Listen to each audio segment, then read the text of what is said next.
Hi, everyone.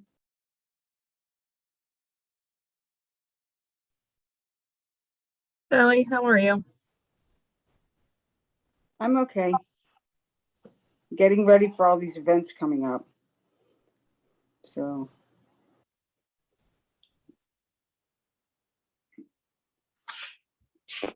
what about you? Good. Mhm. You know, You know, there's a lot, yep. but no, thankful and excited about springtime and all that. Yes. Oh, yeah, thank God. It took long enough. Yeah. And I felt like it was a little bit taken back for a few days there, but I guess it's re-arriving. Oh, goodness gracious me.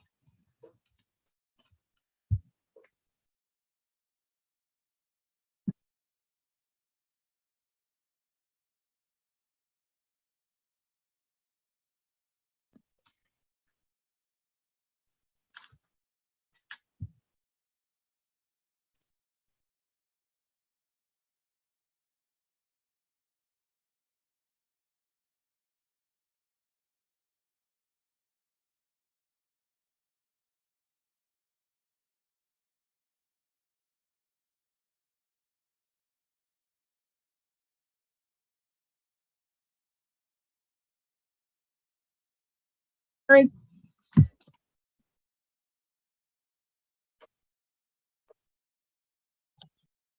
Hi, Deb. How are you? Oh, well, how are you? Good.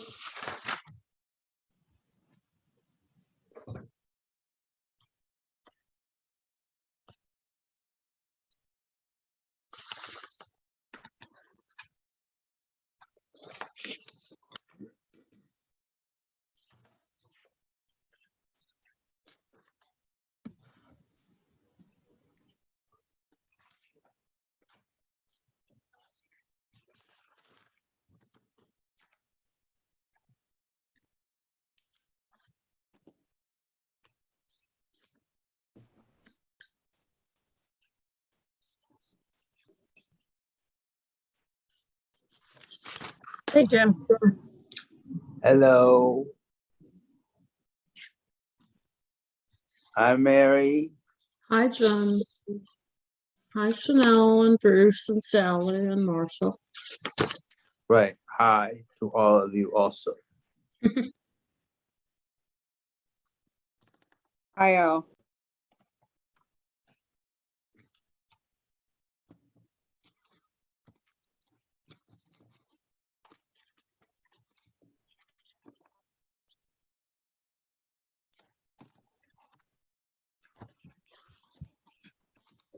I think the lack of agenda items has got everybody on a slow boat today. Uh-huh.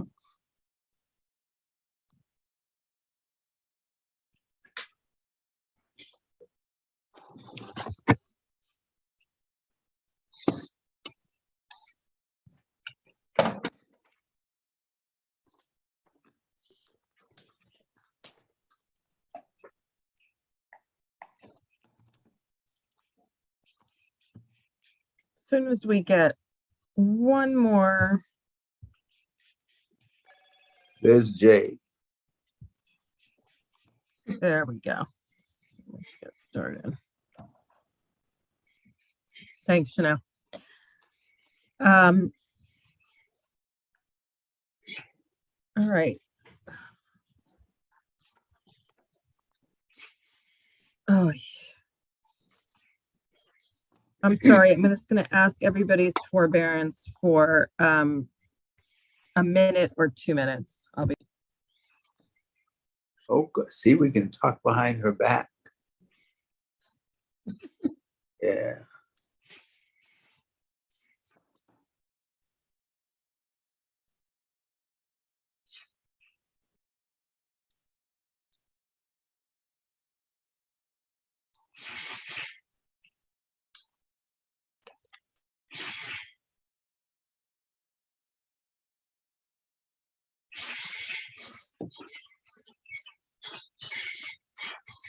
Is that noise coming from you, Mary? I'm sorry. Yes, my hearing aids. Is Uh-huh. that what you heard? What, or else do you It hear? sounds like You birds. hear a hissing? No, it sounds like birds. Oh, that's my radiator.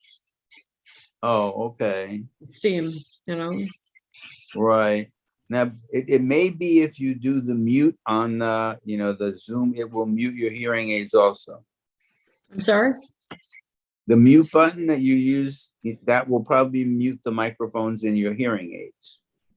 Assuming, No, oh, you're it not, won't. oh, it won't. Oh, you're not using your hearing aids directly, like with Bluetooth or something crazy like that. Huh? Oh, you're not that there are fancy people who have hearing aids that connect directly with their phones or Oh, their no, I don't have. No, I don't have that type. right, but my neighbor Molly Michaels does. So it's yeah. Yeah, no, it's the steam that you're hearing. Oh, well, I think steam is a good thing when it's cold. Yeah, and it did get colder today. No, today wasn't too bad. Yeah, Crazy. I went for a nice walk.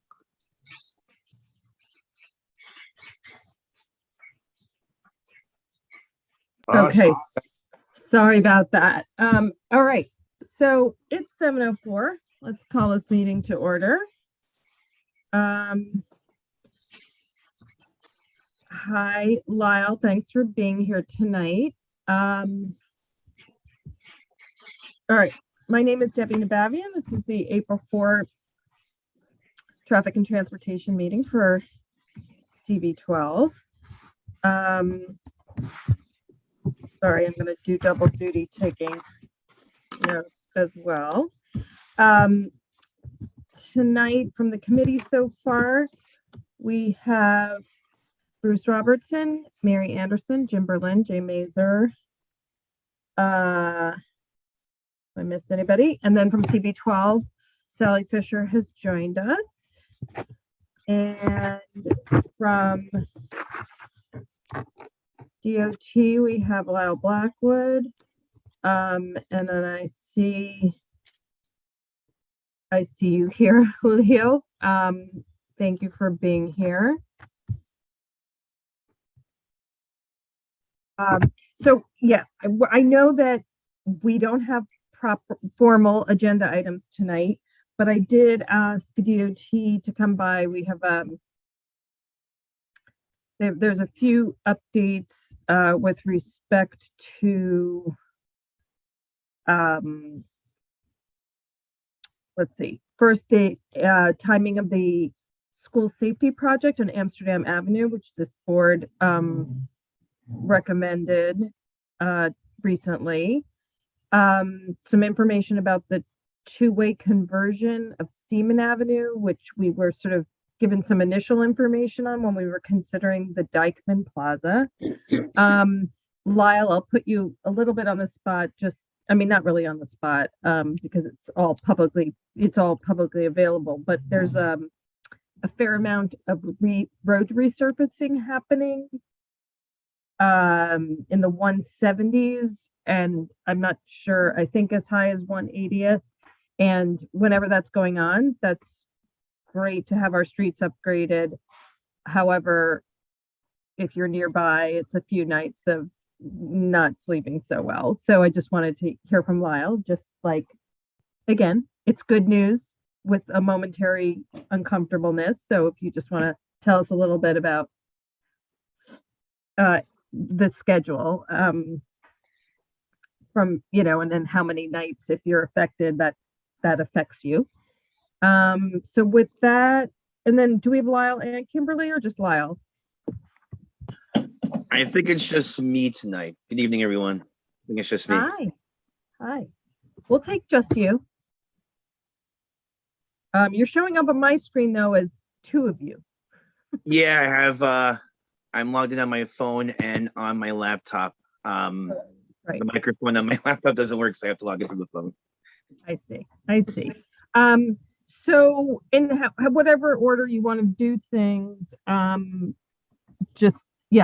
you wanted to start with sort of what's the anticipated kickoff for this school safety project on Upper Amsterdam?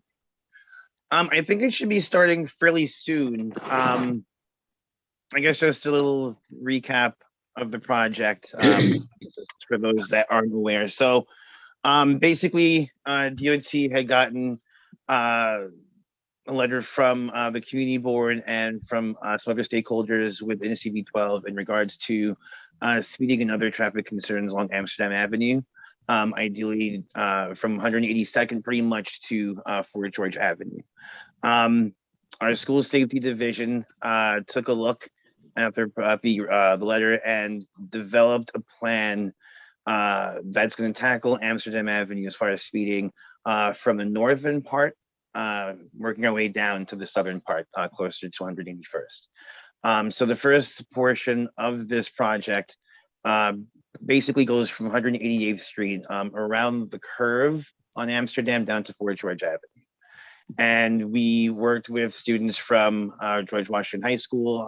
There's a program called I Challenge Myself, where there's students that are participating in programs that encourage bikes and bike riding, just active use. And with the students, we were able to do some work on the ground, and we were able to then fully develop a better proposal in order to combat ideally speeding on Amsterdam. So ideally, the project includes some curb extensions and some parts of Amsterdam, starting from 188th Street, going north, improvements to the bike lane on the east side of that stretch, angled parking on 190th Street in order to have that parking a little bit closer to where the residents are and where the buildings are on that side, along with a few other things that we're going to have some concrete work that's going to include a bus bulb out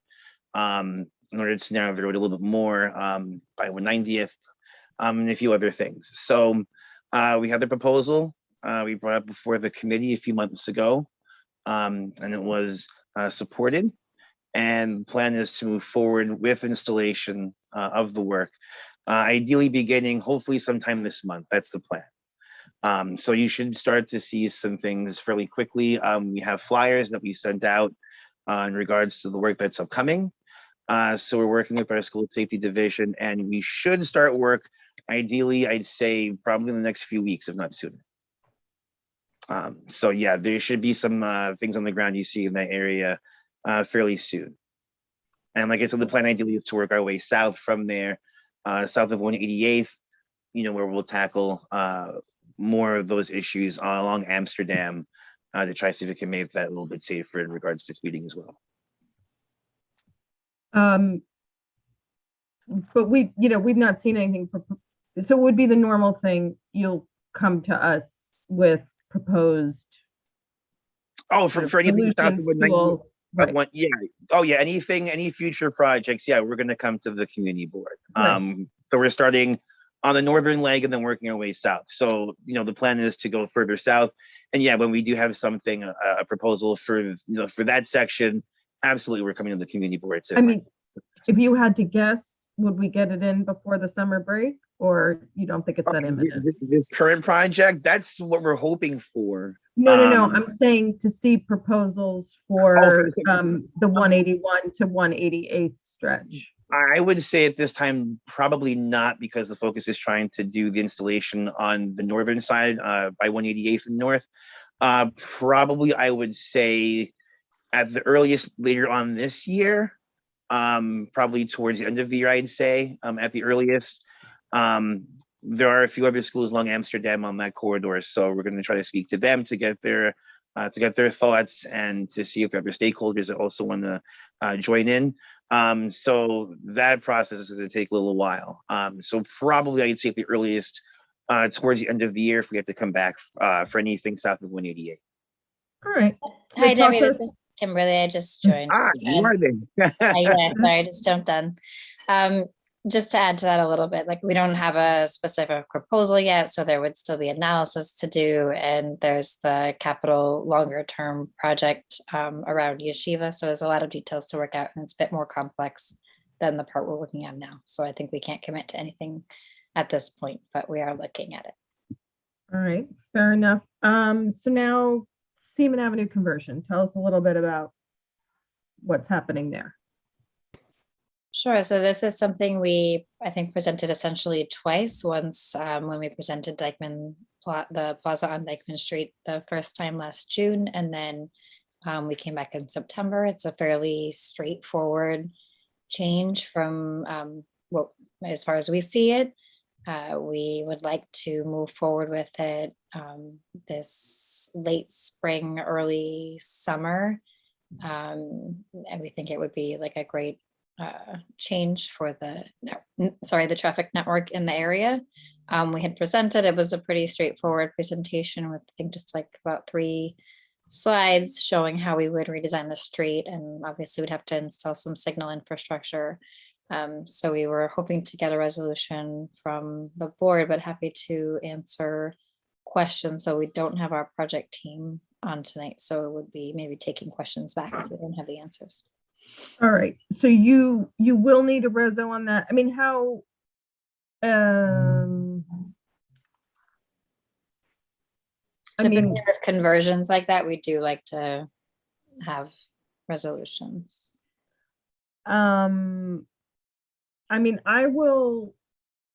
you and I have discussed like that we'd maybe put that on the May agenda, but like, was that how you were thinking? Like you'd come back with some members from the project team and then we'd reso, or did you want to We can, I just don't know there's gonna be much of, much? there's not like a lot more to share about the project. Like it's pretty straightforward. We have the geometry proposed, and then it's really just allowing the two-way traffic. And I think we showed that it would remove a little bit of parking on the side of the street with the gas station. I think we would retain the shared markings for bikes. So I think if there's questions, we're happy to answer them, but I'm not sure that like we'll have another full Okay. presentation because there isn't that much to share. Okay, so why don't we do this? Jim, I see you have your hand up.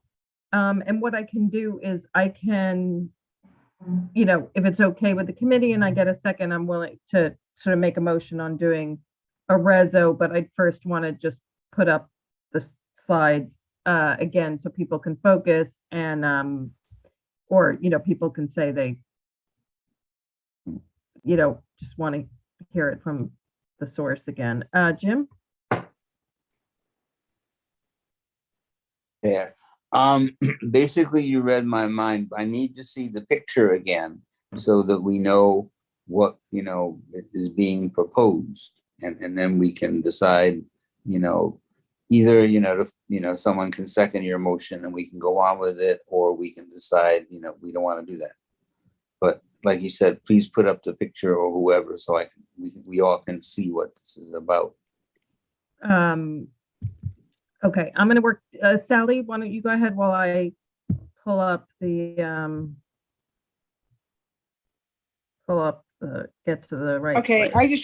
I was just wanted to see the visual too, and I was just concerned whether they had done this study looking at the impact on the surrounding streets, especially given that sort of dead ends into the plaza. Right, well, but it's adding a direction, not taking anything away. Hold on, let me just get there and get shared. Sorry, I should have already had this up. Okay.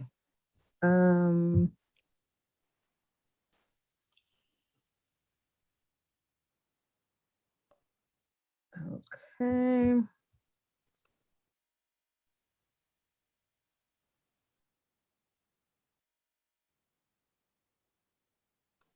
All right, can people see this? Yes. Okay. Yes. So this is, sorry, Kimberly, do you want to narrate this or and just tell me where the, Sure, I can. It's essentially that right now, I mean, it really isn't, there's not a lot to say right now. You can only go, let's say, southbound on Seaman, there's a bike lane. And with the closure of Dyckman Street between Broadway and Seaman, that cuts off access. So this, if you go to the next slide is the proposal, which would make that two-way so that you can come from Riverside to Dykeman Street or to Seaman Avenue, continuing north.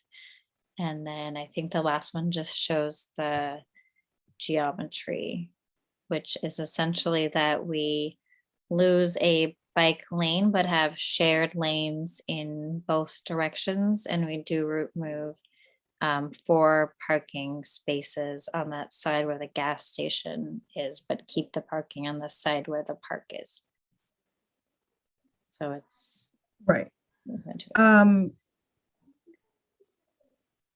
And then I'll just remind people that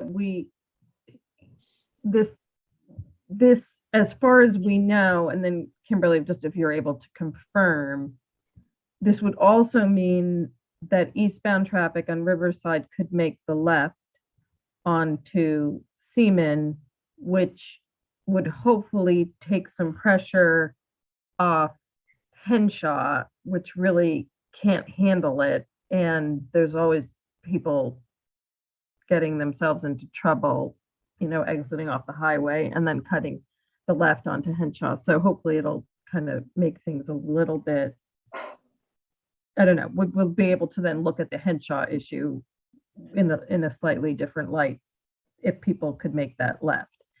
But again, Kimberly, if there was any issue like that's not going to be allowed, then we would need to know that, I guess. Yeah, my understanding is that it would be, and I did reach out to the project team. I'm just following up with them now. Let me see if I can get.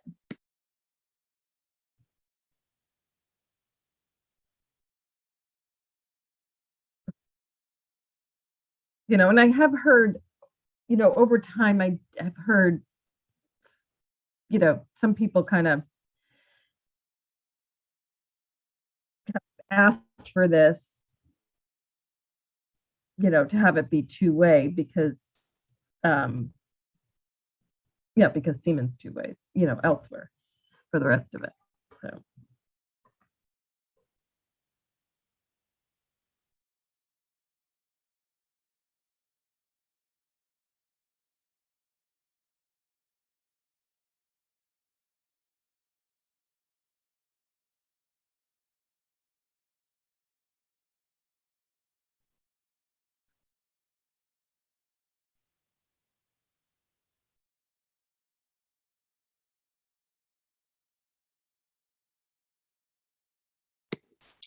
Are there any other questions or concerns about it? Like as far as conversion. Yeah, I have my hand up. I don't know if Debbie saw. Oh, that's a new hand? Go ahead, Jim. That's a new hand. It went down and it went back. Could you put the previous slide on? The one with the purple ziggy zaggy, right? That thing. Okay, and now I actually drive around there. The only thing that is sort of strange, and and maybe people have commented on this, including folks at DOT. When you make the left turn, it's actually way more than, or less than 90 degrees. It's this crazy turn. So, I mean, people probably, when they see that little piece of Seaman is now two-way, they will, and maybe they already have go, aha, and they'll know to do that. But it's not a right angle turn. It's more acute, and it's, weird. Now it may be perfectly harmless, and I'm just commenting on that. But I based upon seeing this, will second Debbie's motion, which I think she made about passing a resolution in favor of this. And then the standard proviso, which we know is there, that you will observe this. So if for some strange reason, all hell breaks loose, then we can, you'll get out your paint cans and make it go away. That's the other piece of it. Thank you. Thanks. I can just say, yeah, it is a bit of a tight turn. I think that does Right. exist in other places, of course, and at least Riverside is fairly wide, so it kind of gives us a little room to make that turn. And I think we can assume that the left turn from Riverside will be allowed, because I don't know of any reason why it wouldn't be. Okay. But Right. if that's something you specifically wanted to call out as important, I would think it would be fine to do that. Okay, And of course, we'll monitor. okay.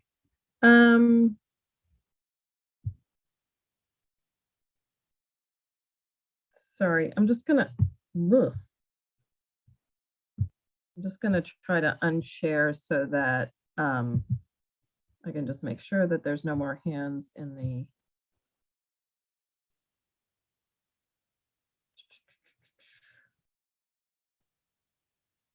All right. How do I actually get unshared to sound like a complete dope?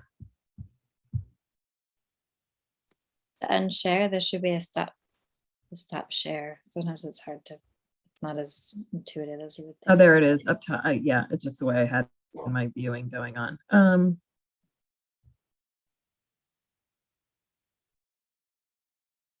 Okay. Debbie, in the Q&A, Michael Hanno. Yeah, Michael Hanno. Q&A, Michael Hanno says he has his hand up. Yeah, no, I'm just seeing Oh, it. I I see it needed to now. get out of the screen share to see it. Michael? Okay. Can you hear me? Yes, Yeah. yes. Hello, everybody. I haven't been to one of these meetings for a long time. I know. I just tuned in a little while ago. If you guys are doing a resolution on this, do you think it would be better if it would be on the agenda so anyone that was concerned about this could weigh in and, you know, tune in next month and maybe have something to say about it? Because this was not on the agenda. It is true. I am, and I have, that's why I was a little hesitant in sort of launching the topic. However, this was presented to the committee as part of the Dykeman Plaza when we had presentations. So we've actually seen it twice prior to this. And I feel like because DOT is not adding anything, neither tonight nor if they came back in the future, I feel like this is straightforward enough. I mean, the one thing I would say is that I can recollect the only thing that came up was that, you know, I think it was Isidro was like, you know, it seems like there's an opportunity to maybe claw back some parking spaces further west. And so DOT, if we could do a little scan on that, that would be great. But I think just given sort of, again, that there's no new content from what's been presented now sort of on two different occasions, and we really didn't hear any objections. In fact, again, I've heard people say like, why can't that be two ways? And I was like, you're not going to get it to convert it to two ways. And then here we are. But Michael, I do take the point. And I do think it's not the best practice how it's going down tonight. But I just don't think it's worth having DOT come back for a fourth time to not have anything to add. It sounds like they knew they needed a resolution here. They should have been conveyed to the community board ahead of time. Okay, I took the point. Okay, so let's just vote on the committee. So, all right, everybody's got their hands down. If I have all who are in support of the resolution to support a two-way conversion of Seaman between Riverside and Dykeman, can you just raise a hand? Okay.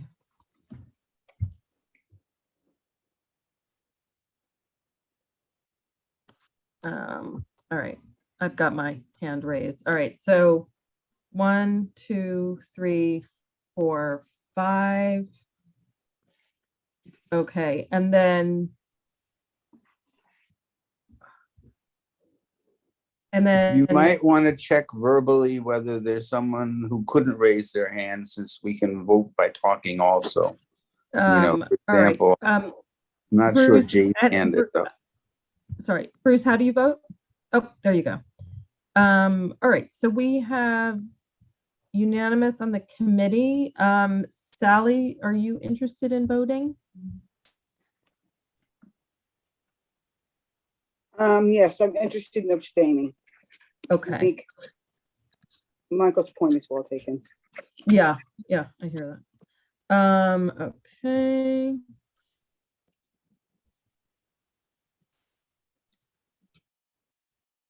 And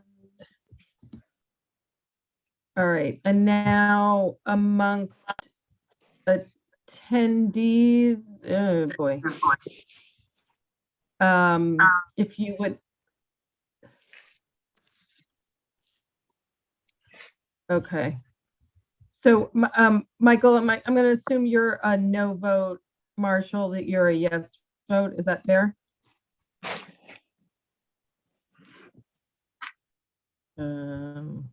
Sorry.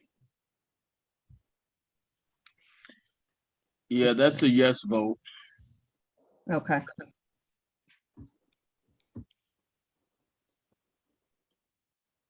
Okay, thanks, everybody.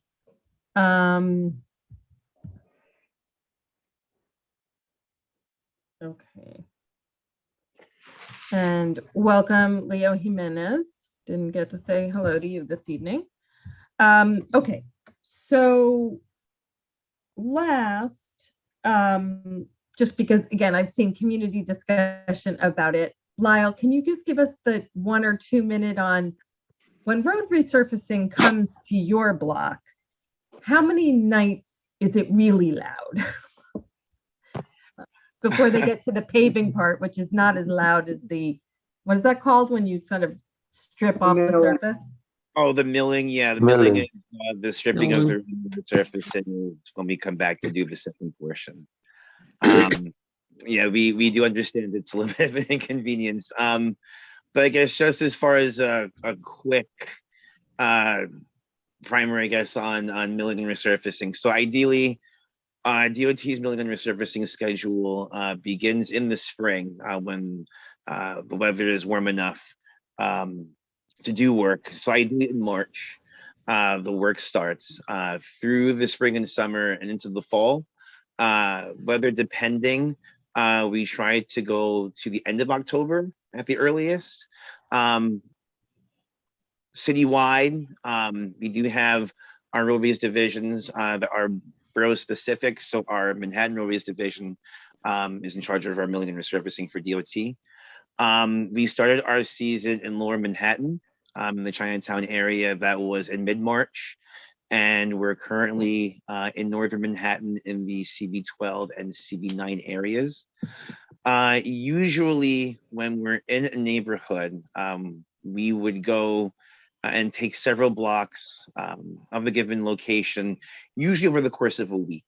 Our schedules change weekly, and depending on the community board, we send out notices ahead of time to the CBs, so that way residents aren't caught off guard as far as any upcoming milling and resurfacing work.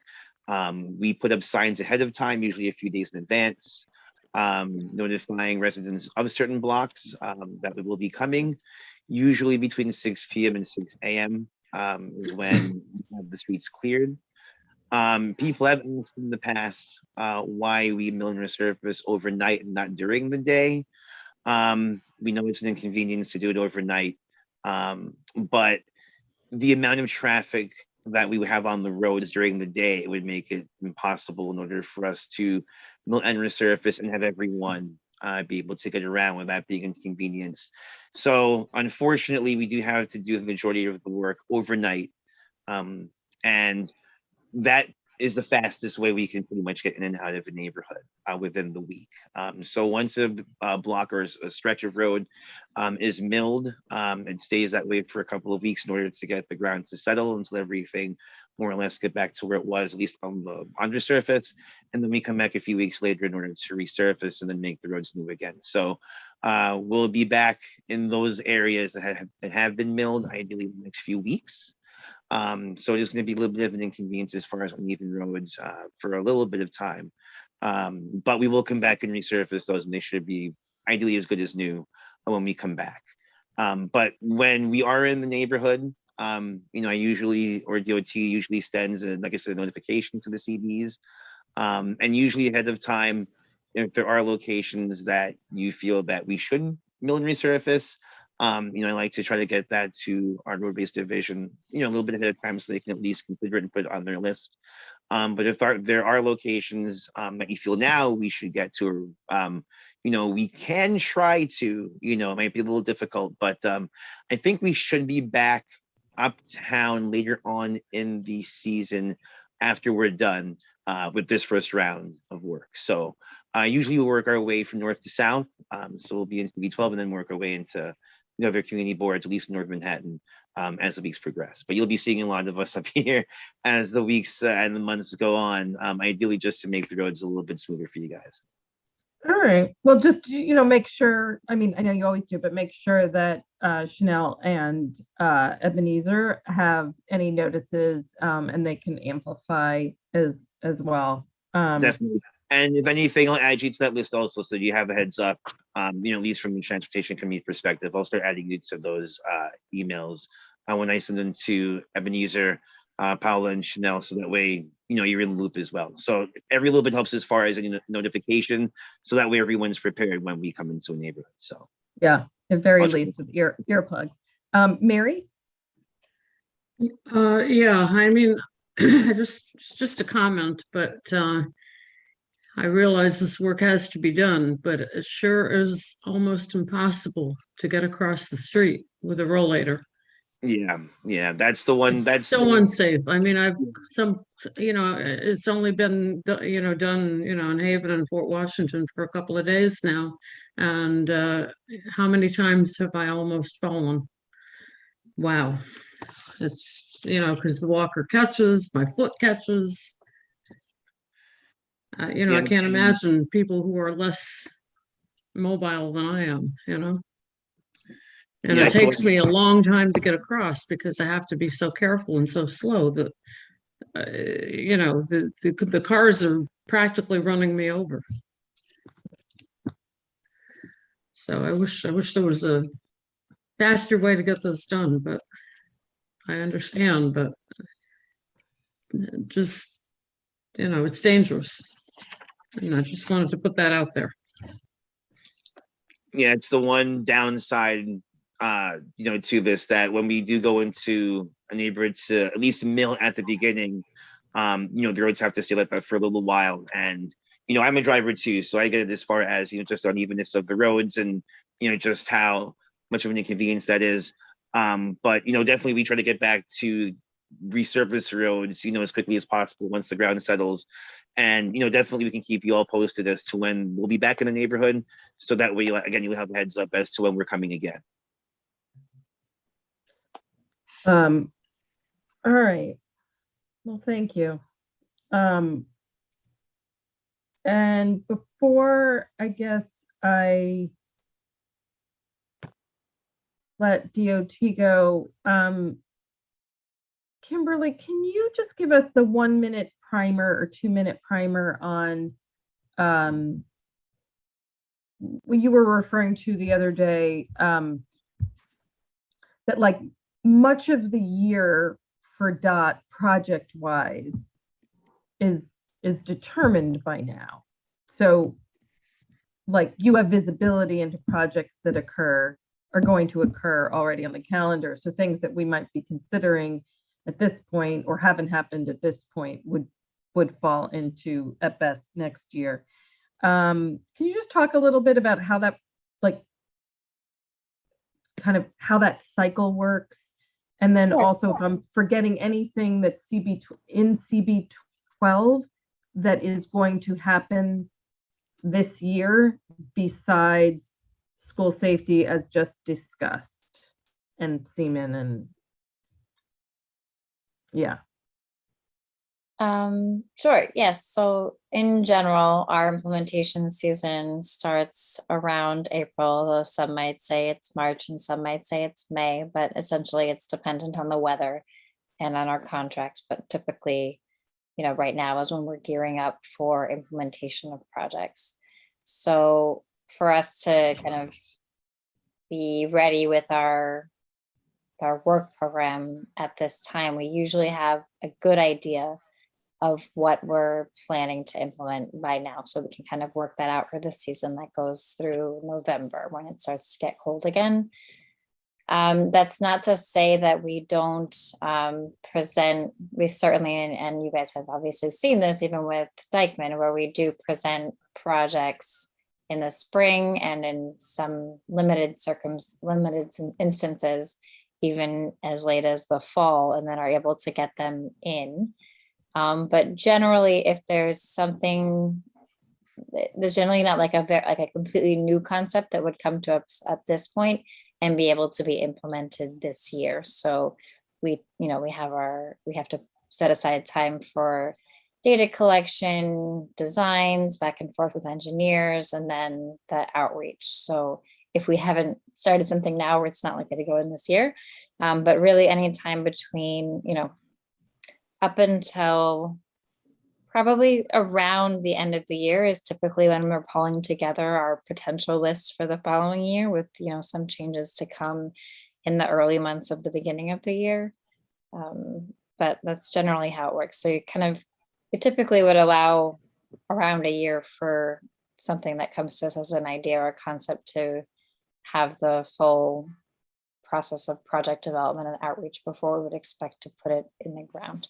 And then we are limited by the season. So Right. helpful? That is helpful. Jim, I'm sorry, is that a new hand? What it is an indication that when we're done with DOT, I would like the floor. Duly noted. Thank you. Um, I'll leave my hand up as a reminder. okay. Thank you. So but then Kimberly, just to then sort of confirm, like what we know school safety is getting implemented. We are likely to see Seaman conversion at some point this year. But that's about it, right? In terms of what we know of right now for CB12. I think Or that's not. it. Well, we've Yeah. presented so far. Lyle, correct me if I'm wrong. And I don't think we have anything ready to present yet. There might be some ideas out there, but nothing that we are set on presenting at this point this spring. Right. And then I just want to say to the committee that part of the reason this conversation came up was that I don't know if people remember, because it's going back possibly 3 years, maybe just 2 and something. We had a resolution on a series of improvements, safety improvements along Riverside, sort of north of 165th, but south of the bridge. And then there were all those crossings of like the Trans-Manhattan Expressway, et cetera, that and sort of mythical entrances to the park, that I'm not even sure how they work. But that project hasn't been carried out. And that is, I think, going to be more of a 2023. But the other thing that we've talked about sort of, and we've heard from community, there's been some attention at 165th Street and Riverside, also because that's a difficult intersection that gives you access, to the park, to the west side of the avenue and then the park areas. But that is not coming to us yet as any sort of formal proposal. And I do sort of think that if they're driven more by access than by, people having been injured a lot in a location, then I'd like to take those together. Because the project I described first that we've already resolved in, I think will really address like it's going to be a big step forward in access and safety both. So that's sort of how this came up of like, well, where did things go and when will we see them here? And okay, so that's that. So with that, I think DOT, I can let you go. I appreciate you Michael, joining. Debbie, Michael Yeah. Hanno has another comment in the Q&A that he Oh, wishes to speak. Yeah. Sorry. Thank you for keeping an eye on that. And Leo, actually, if you can also keep an eye on the Q&A, because I do not, I've been on. I know like, I have trouble thing. with my meeting when I can't keep up with that either. So Oh, okay. Oh, and Sounds good. Michael, this was about milling. Go for it. Hold on. yeah, right. Let me-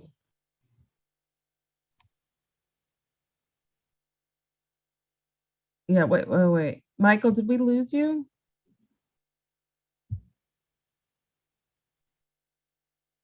Was that you? I just unmuted.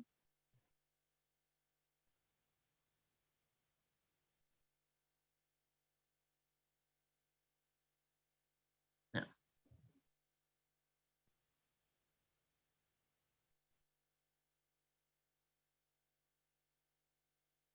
All right.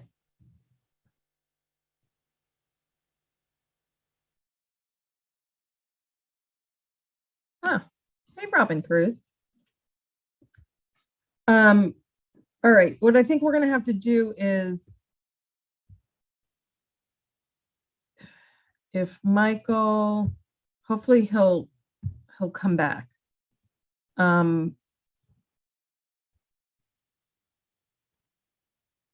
Now Julio Batista is writing, can DOT paint crossing lines at 165th Street? Oh, that's a good question.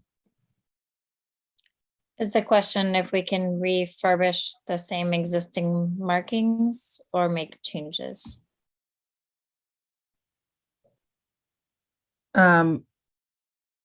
Wait. Julio, you should be able to unmute now. Oh, thank you. There you go. Sorry about that. Yeah, so my question was, there's crossing lines on the north side of 165th Street and Riverside Drive, but on the south side of the street, from that curb, there's no existing crossing signs. So in order for you to cross the street to Riverside Drive west, you actually need to cross 165th Street north. Then you're able to cross over. Right. So I'm Yeah, looking that's- at whether, Right, so the reason that there isn't a crosswalk on the south side of the intersection is because there isn't the signal time to allow for pedestrian crossing on that side of the street. So that's something we know there has been interest in, and it's unfortunately, it's not an easy fix. I think that there are changes that we could potentially make to redesign the intersection in a way that would allow us to create a crosswalk on the south side of the street. But it would definitely come with various trade-offs related to vehicular access and parking. So I think that's what Debbie was alluding to, is that we know there's been some interest. So if it's something that, we're listening, we're here to hear from the community. And if there is interest in exploring potential improvements in that intersection, knowing that it's not a simple fix and that it would be a more significant change, then it's something we can look into and report back on. okay, and the reason I think it's people have raised it is because there's every time it rains, for a couple of days, you still have this huge puddle of water where people, if they come, coming south from Riverside Drive, the north,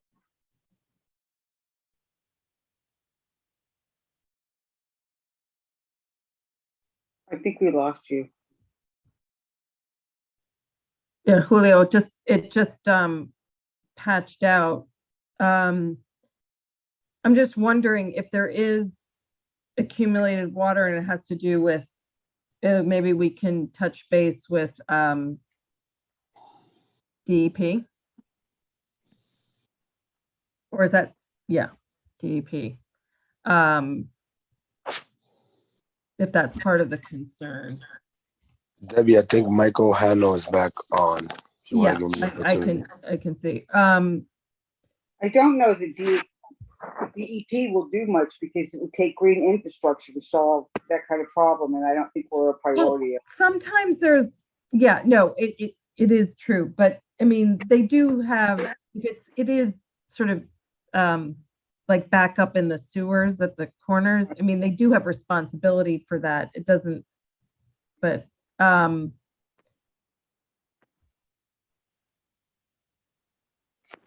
Julio, we lost you for a bit there when you were saying that every time it rains, there's a huge water accumulation. So people are who are trying to Right. cross on that side are getting soaked. Yeah, so every time it rains, it gets flooded. That south side of West 165th Street, unfortunately, and that's all the time, really. So, and the water, lingers there for, a couple of days at a time. And so if people come down from the upper drive and they wanted to cross over to where the dog run is, which is on the west side of Riverside Drive, they're not able to cross the street to the north side, and have to actually cross on the south side of West 165th Street. And there's no crosswalks at all. All right.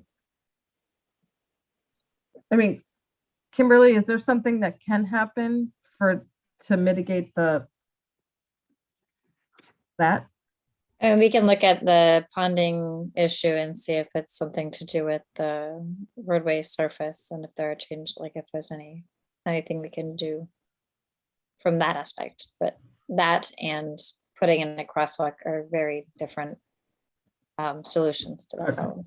Right, but if it's, again, you get it. Michael. You should be good now.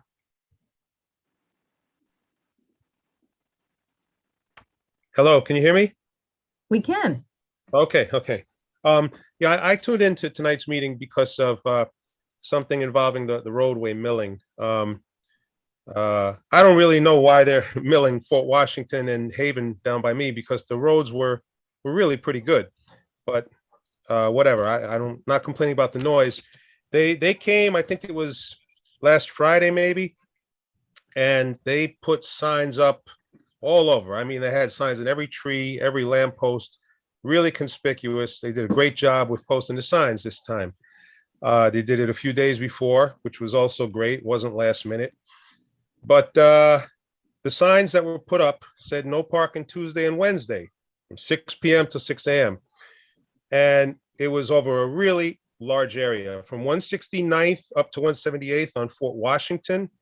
And from 169th, I think all the way to 177th on Haven. So we're talking like 8 or 9 blocks length, both sides of the street where, there's nothing west of there either. So people can only go in one direction to find other spots. As it turns out, even though they put it up for 2 days, I think they only did one avenue one day and one avenue the other day, but people weren't able to park for 2-day periods. But that's not even the problem. The problem is this. I spoke to a friend of mine who works for DOT on Monday, and he informed me that they were still doing the milling downtown, as Lyle had mentioned, they're doing it downtown. And they knew they were behind schedule. They were going to be working downtown for another couple days. And he told me the earliest they're going to be coming up to me would be Thursday.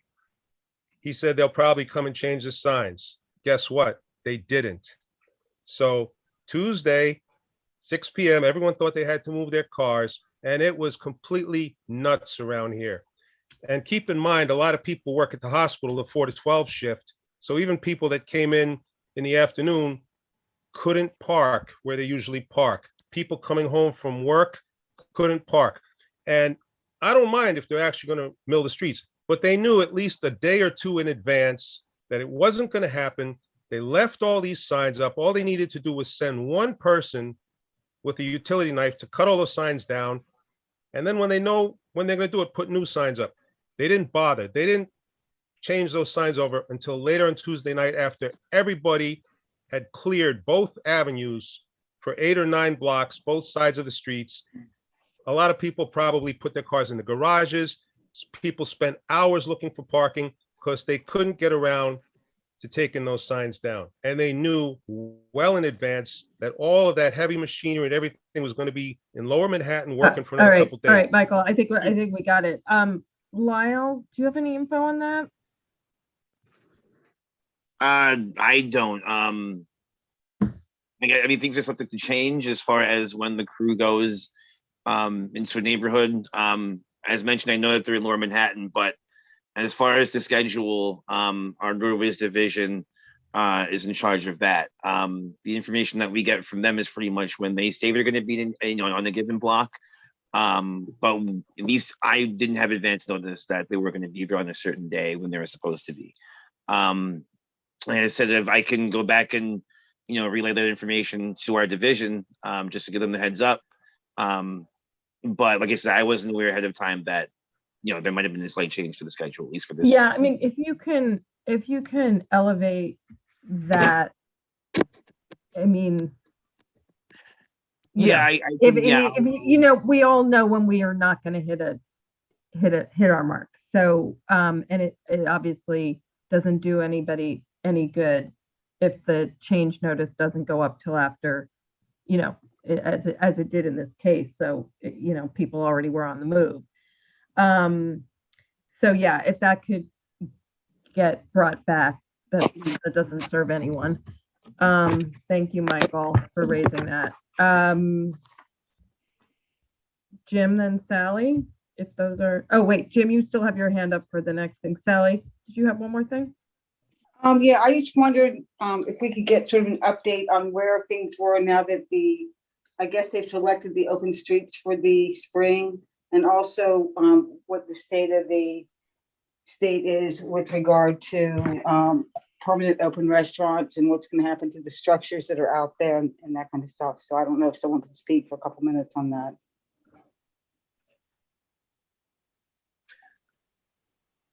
Yeah, that's Kimberly, still Lyle. yeah, that's still under review pretty much, at least as far as the open restaurants portion. Open streets applications are open. I don't have a list as far as approved locations for CB12 at this point, but those conversations are still ongoing as far as open restaurants. Any changes to the program or anything that is considered new information, we'll pass along to you as it comes. I know we had some conversations with community boards a few months ago, as far as where we stood at that time. Like if we're still having ongoing conversations, but any new updates or information that we can get, we'll definitely pass along to you. Okay, thanks. Mm-hmm. Okay. Thank you, Kimberly. Thank you, Lyle, for making time for us tonight. Of course. No problem. And I am going to come back to Jim now.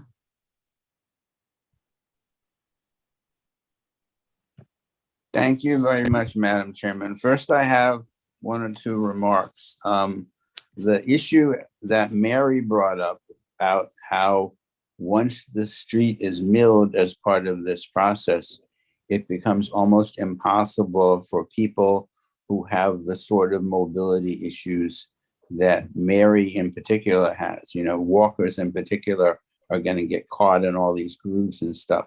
That's a terrible situation. So what I would urge, and hopefully otherwise we'll just tell DOT. No, I see the DOT people are still with us. This is very good. This is what I would like them to do. I'm forever doing this, but that's fine. Put on their thinking caps. Maybe they could figure out a sort of temporary thing they could put across the roadway at the crosswalk that would make just the crosswalk smooth, some kind of a layer of something that they roll up and glue down or whatever, just so that people in Mary's position can actually get across the street without, literally endangering themselves. So I think that's one point I wanted to make. The second point I wanted to make was that the issue that Mike Hanno just brought up, the fact that whatever division it is of DOT is not respecting our citizenry and not updating the signs in a timely manner, that's simply inexcusable. As Mike pointed out, people incurred expenses parking in garages they didn't need to, and so on and so forth. And this is just a matter of someone doing their job. And if it's not someone's job, well, then it really ought to be. So that's the second thing. Now, what I'd like to do now, last month we had a discussion of the Broadway Bridge and the fact that DOT still needs to run a power cable from one bridge tower to another. So what I'd like to do, and give me some time, I would like to do this order of business right now while we still have everyone. I would like to move that we discuss a resolution on this subject. I didn't get a second last time, maybe we will this time. And I want to acknowledge Mike Hanno's point. So since this is an item of new business, and the committee heard about this last month, so we can certainly be discussing it now. But because it is an item of new business, we should also discuss it next month if it gets on the agenda, with this motion of mine, and so that people will have proper notice. Now, I also wanted to comment on Mike's point that technically we may not have had quite the notice we should have on this issue of making one block of Seaman Avenue two-way. But from my understanding of the issue, and of course, people will be able to come to the general meeting and object if there is a problem, and we should publicize that this resolution is out there.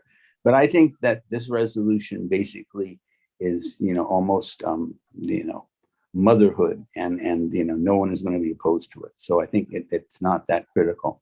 So I move, and hopefully get a second this time, to put the issue and a motion on. And the other thing is, I want to point out that all members of our committee got a copy of a letter to me that I personally sent to DOT as an individual, giving them all the reasons for not putting in this cable. So I move that we discuss this issue now and also next month. I second them. Thank you. Now, because there may be people here who were not present last month, among others, I think Mike, I presume he's still around. I could very quickly read the letter that I sent to the DOT, if that would be all right with you. But if we have a motion to now discuss it tonight, do we need to vote on it or no? Well, the point is, oh no, the way motions work is I moved and it's seconded. Now we talk about it. Now, when we're done talking about it, we would vote on it. But based upon what Mike Hanno said, we should really not vote on it this month because it's technically new business. We should vote on it next month. But basically, based upon what I did and what Mary did, this motion is now on the floor for discussion. It's a motion to talk about it tonight, or it's a motion to... It's a motion to pass a resolution, and I'm making it now, and Mary seconded it now. So that means we talk about it now. Now, we could talk about it next month if we want to, because as Mike pointed out quite properly, since this is new business, we should give the community notice so they can come talk about it next month too.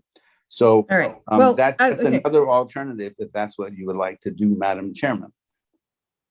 I mean, I'm sort of, my personal view is I don't want to have a resolution on this. I feel like our job is to communicate the objective, and the objective was communicated that we didn't want aerial cables. And if DOT is saying We tried to get it under the water. We couldn't get it under the water. We need to go back to the aerial cable. I'm not one, and again, this is my personal bias, is against, like, I don't like substituting our engineering expertise, which we have a little with you on the committee, for people whose day jobs are such thing.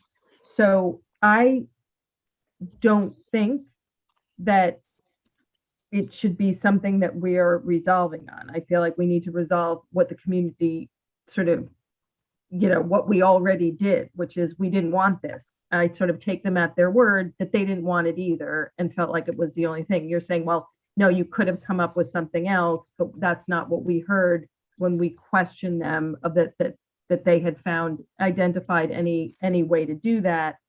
But I'm also not going to stand in the way of, if people want to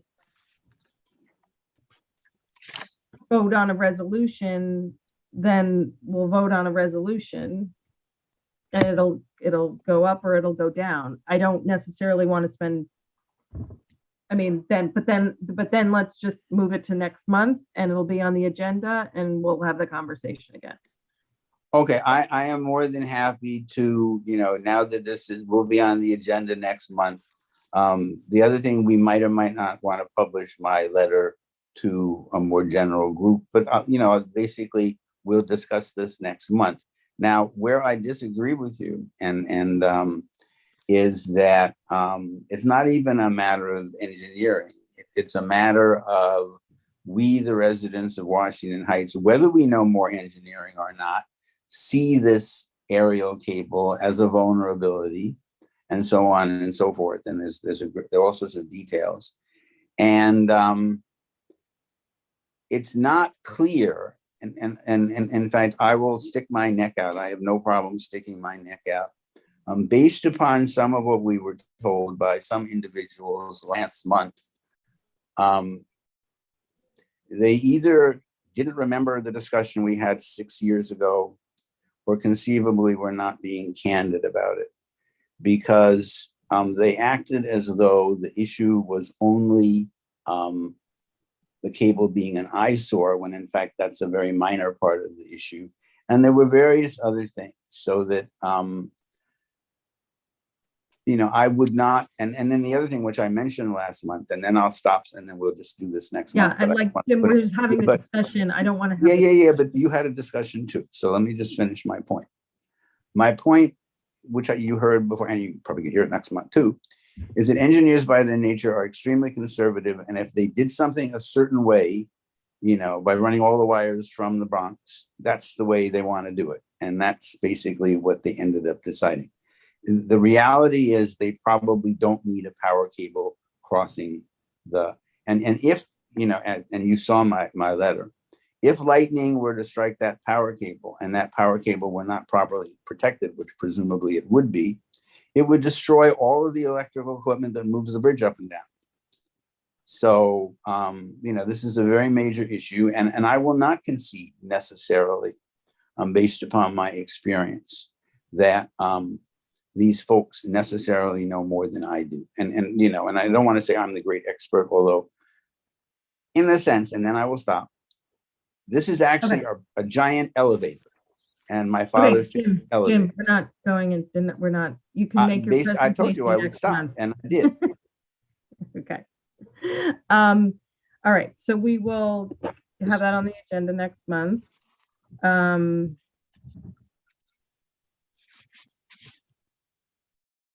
Okay.